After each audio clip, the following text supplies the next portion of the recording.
We continue here our Wingfoil test with a new crossover board from Indiana. The board is called Superfly CML. CML stands for compact with length, however we still refer to this board category as crossover. And once again, just for better understanding, for us, crossover boards are those that fall between compact boards, like the ones most of you know and use at the beginning, and boards that are generally quite narrow. With the Superfly, we have a width of under 60 cm and a length of just under 1.80. This is suitable for someone who has a bit of balance. With up to 90 kg, it's no problem to ride it in a knee start in displacement mode or even standing up. The planing ability here is truly incredibly efficient. You really need very few wing power. And then the board starts sliding forward really early. So especially in comparison, the Indiana Superfly is one of the best in this category. The width is 22.5, so the tippiness here isn't that pronounced. As mentioned, with many mid-length boards, the width is already around 20 or even less. And then it does become a bit more challenging. However, the sensible volume distribution and the slightly boxy rails that are a bit sharper rearward provides enough roll stability.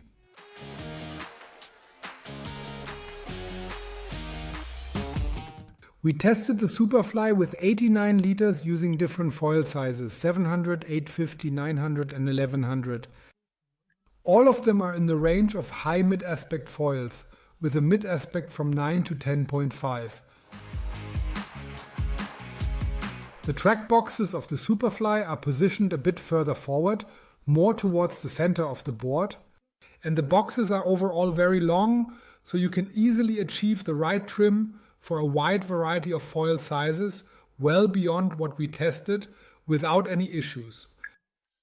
And achieving a neutral trim really shouldn't be a problem here at all. At first glance you notice that the deck is lowered, so it's slightly concave from front to back and also a bit towards the rails, but visually it gives the impression that you're standing lower with your front foot than with your back foot.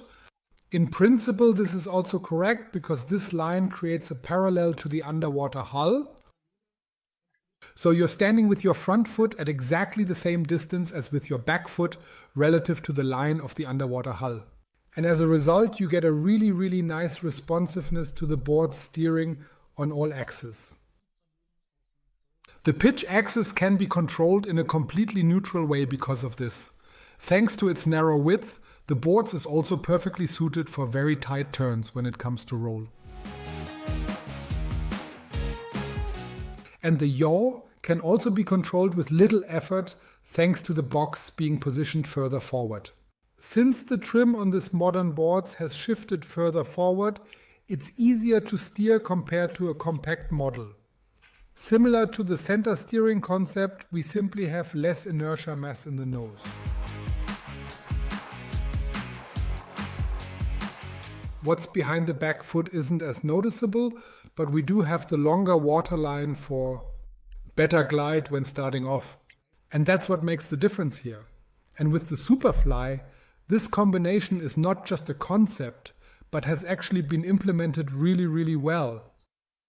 And what you can also see very clearly here is that the board's ability to pump increases as well due to the reduced inertial mass. You don't have as much swing weight to move up and down, so you can connect longer stretches of waves by pumping, and it simply doesn't tire you out as much. The board is of course primarily suitable for freeriders and also for wave enthusiasts. We have a board that you can ride very comfortably with just the slightest pressure through the sole of your foot, completely relaxed. Or you can ride it a bit more aggressively, deeper in the knees, closer to the face. The Superfly can really be moved in a sporty way, and in doing so it leaves always a truly pleasant, balanced and comfortable impression.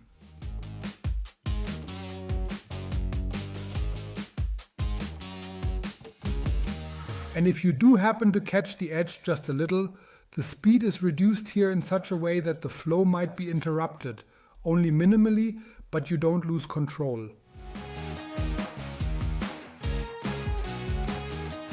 With this class you can still jump quite well, relatively speaking. Of course you usually have high aspect wings on here. They don't release quite as nicely as a foil that's designed for freestyle. But nonetheless, with the foils we had underneath, it was easily possible to do straight jumps and even rotations here, because the board is lightweight at just under 90 liters and the volume is distributed evenly, so you don't get any extra perceived weight. However, when landing, due to the narrower board width compared to compact boards, it does require a bit more precision. More attention is needed for a safe and precise landing.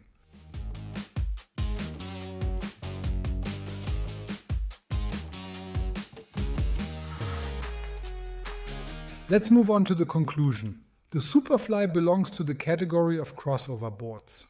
Or as Indiana calls it, compact mid-length board. It's truly one of the best. It has been developed very homogeneously in terms of balance. The best possible stability against tipping has been achieved here, along with really optimal acceleration and a very high speed, which allows you to ride fast foils very early on. And also ride smaller foils very early, because the boards quickly gain forward speed without much effort. But it has to be said that within Indiana's range, there may now slowly be a problem of understanding. We have the two shapers, Andy Wittmann, who is also responsible for this Superfly in the 89-liter version, and Gunnar Binyash, and we also have the Flow FW tested with a similar size, 85 liters, which also showed very good riding performance and got up to speed very early, but needs to be pumped just a little bit more actively compared to the Superfly tested here.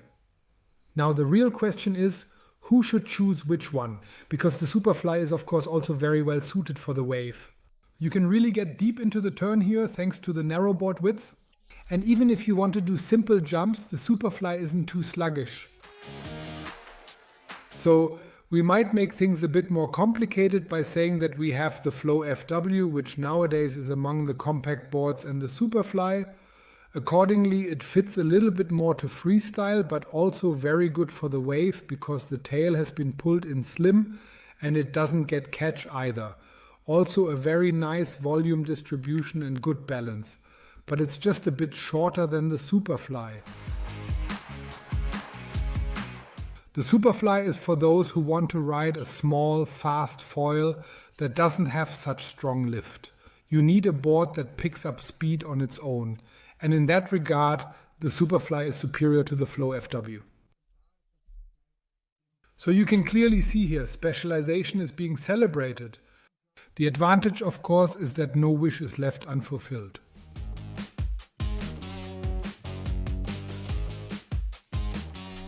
And finally, let's talk about the features, the overall package of the Superfly CML. It comes delivered, including the fuse, and also including a 100% perfectly fitting board. And you get this package for 1,529 euros, including a very high quality and lightweight construction. A new board that represents the optimal choice for many people switching over.